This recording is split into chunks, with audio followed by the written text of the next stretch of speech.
Oh, everyone for supporting my channel and watching my videos.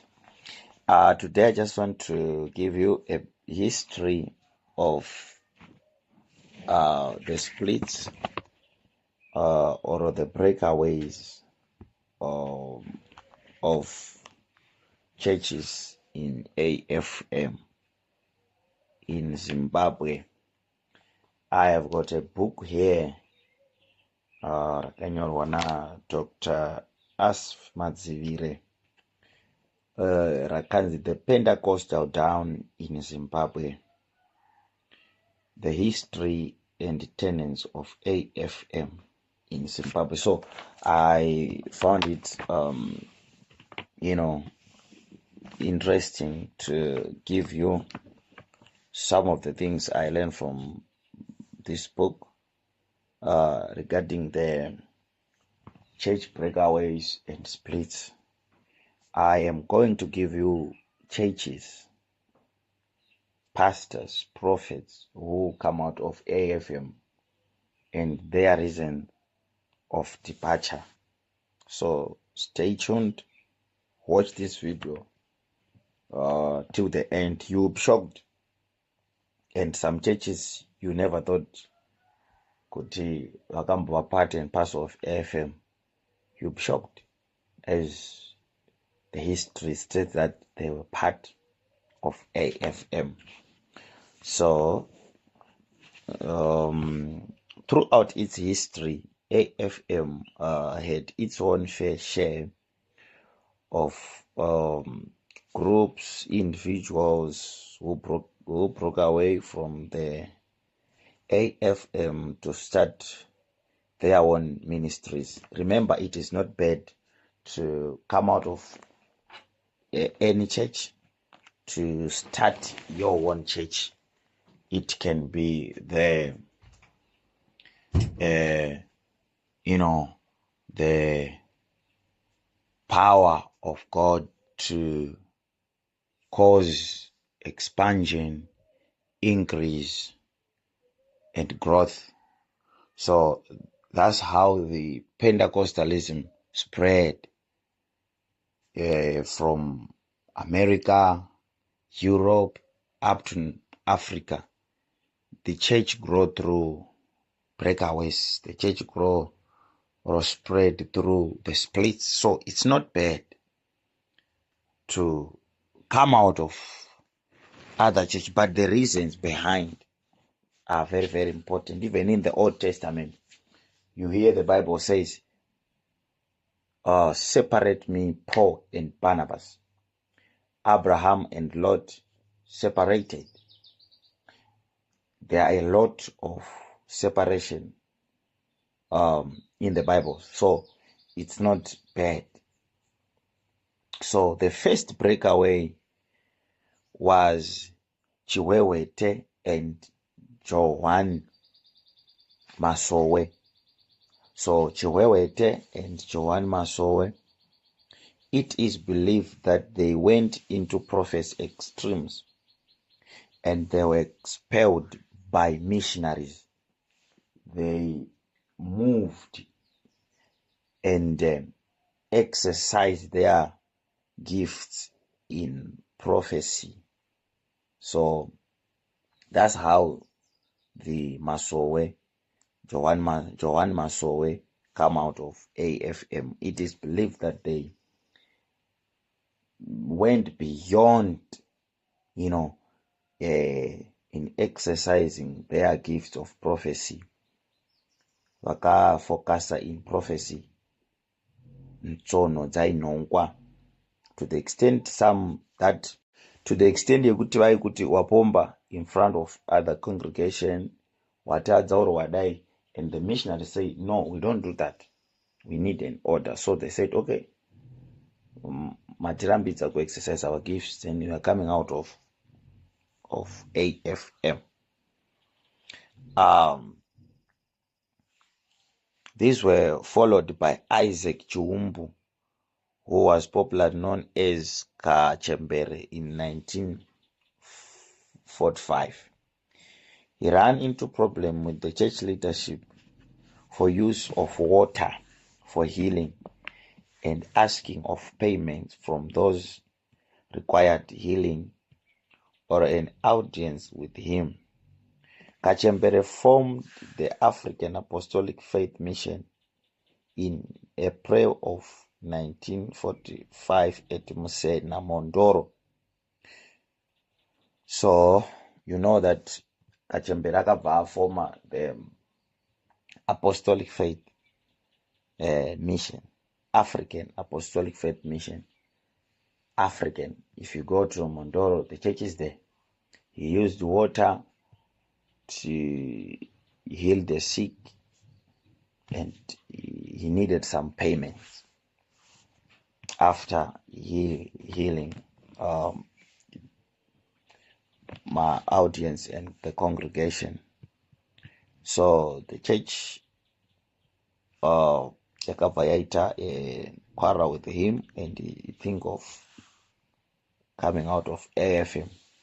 Next to breakaway was Elijah Mugodhi in 1948 when he married a second wife, claiming that his wife was blind and was disciplined for 3 months so as to put his house in order. Nevertheless, he thought otherwise and began his own ministry called Elijah Mugodhi. That's the Mugodhi we all know. That's the beginning of Mugodhi, but it was part and parcel of AFM. So wekwa Mugodhi ihama dzedu, Masowe ihama dzedu. So, you know, all those kind of churches tingange tasiyana nasi, but takabva muzamu 1, takamwa mukaka patsime rimwe chete. Ndimi dzavo dzimwe dzacho dzakada kufanana, takabva. So those differences sometimes are shande because vakuru vedu vakabva pano pamwe chete. So I want you to know this thing.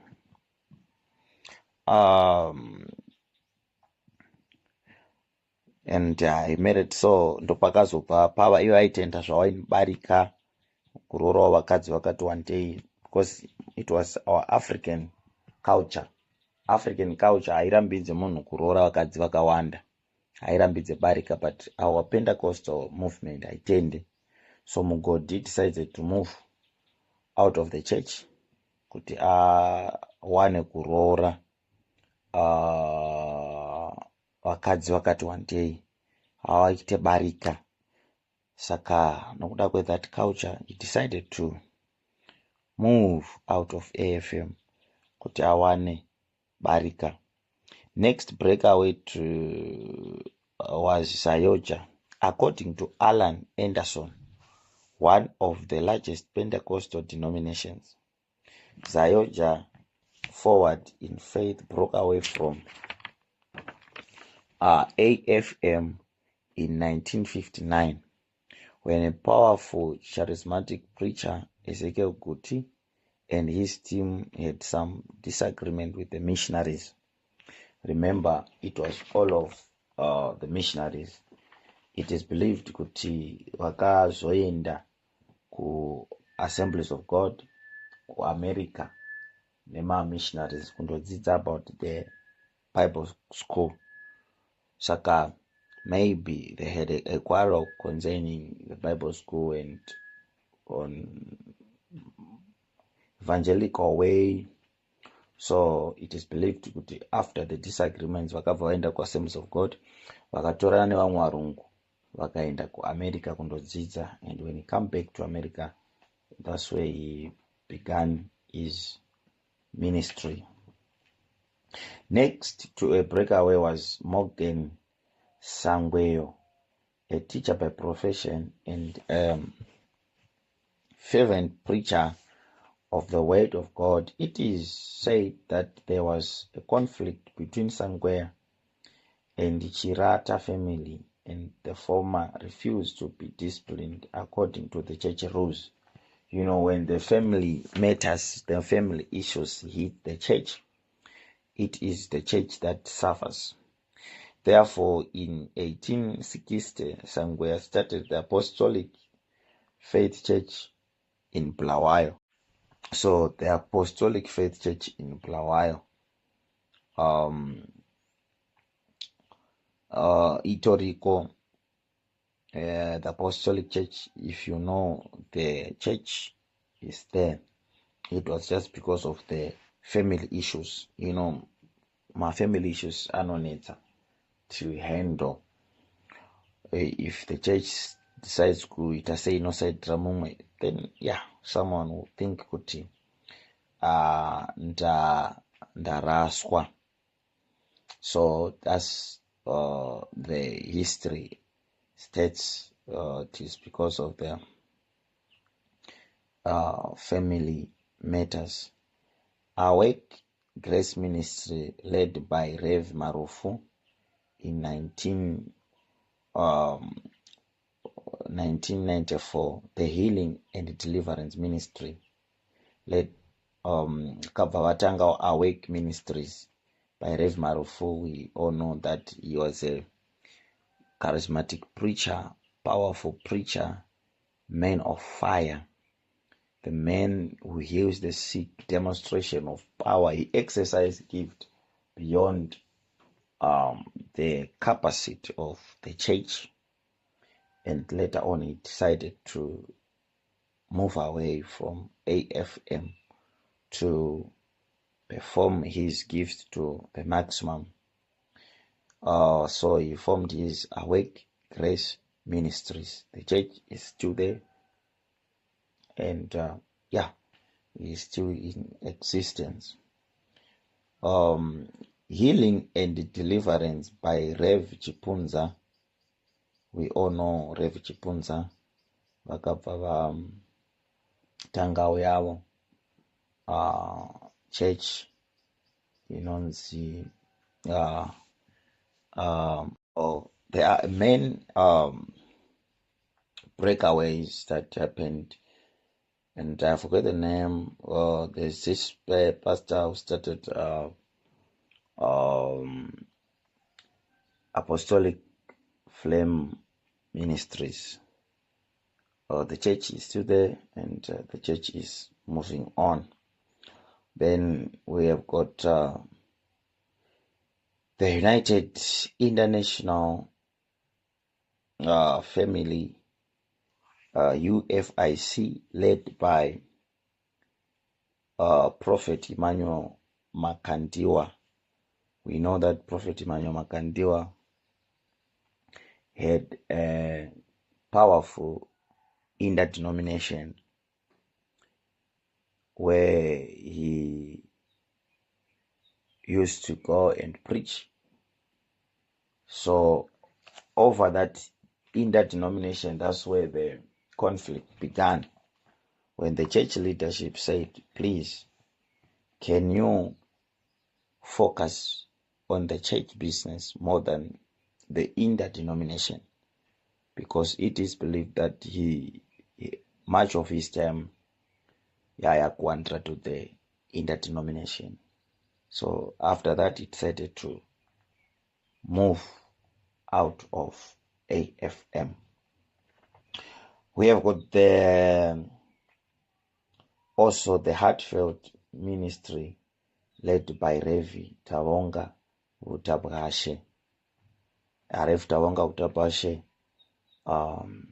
vakabuda, I'm sure the same year, vakabuda Vamakandiwa, they had also their denomination, and he was the leader of Catch the Fire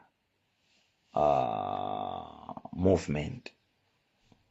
So they used to do Catch the Fire conferences, Catch the Fire things, where they will attract thousands and thousands. So by that thing, Wangawakura, and they decided to move out of AFM.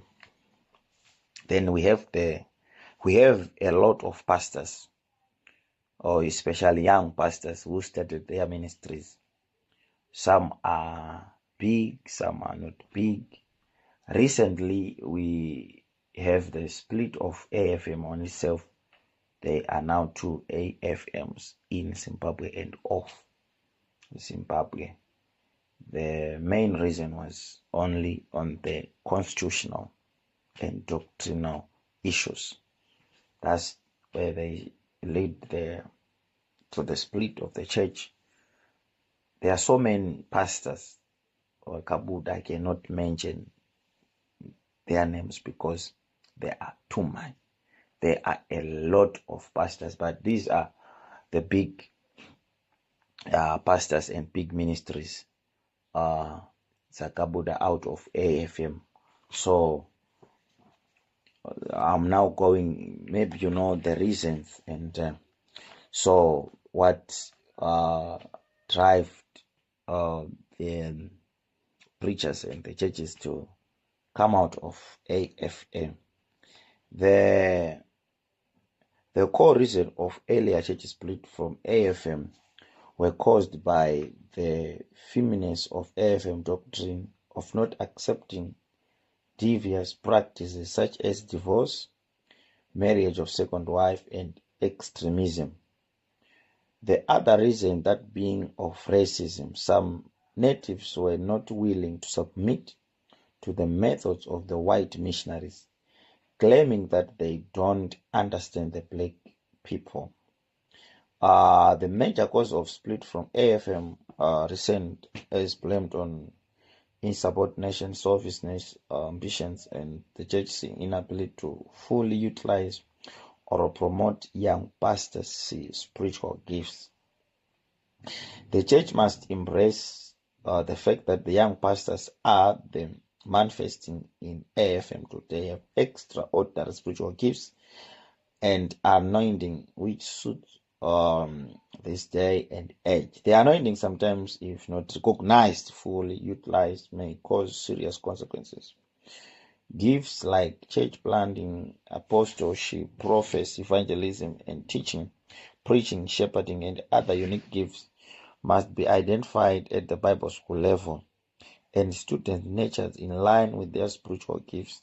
This will help the mentor the student into the full utilization of his or her gifts without pride, and also with help to remove barriers, fears, and limitations. We are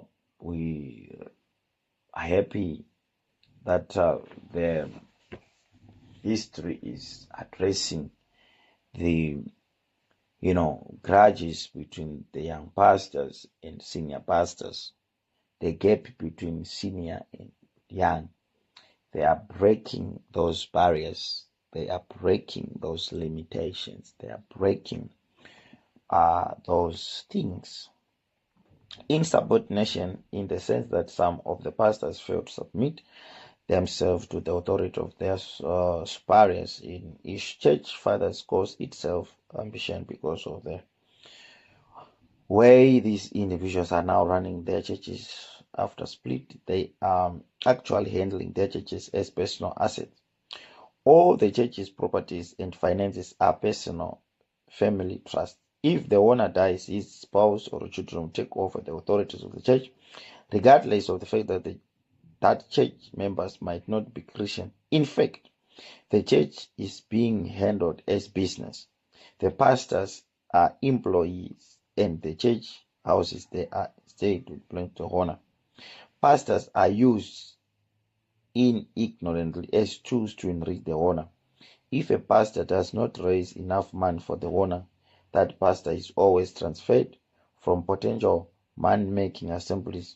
This is unlike AFM, where no one wants anything. Everything belongs to the work of God, and leaders are there to manage.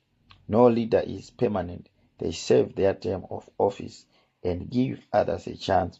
No one dies as active strictly at 65 of age. One must retire. So AFM has passed the test of 100 years now. We are still fully swing. This is the history that I got from the Pentecostal down by AFM, former president Reverend Dr. Asf Matsibire. So you can go and read the book for your own. It is fully rich and chakazara nechiprofita. Thank you for watching my videos. Please don't forget to like, comment, share, and subscribe, and press on the button so that you may not miss my next video. Thank you.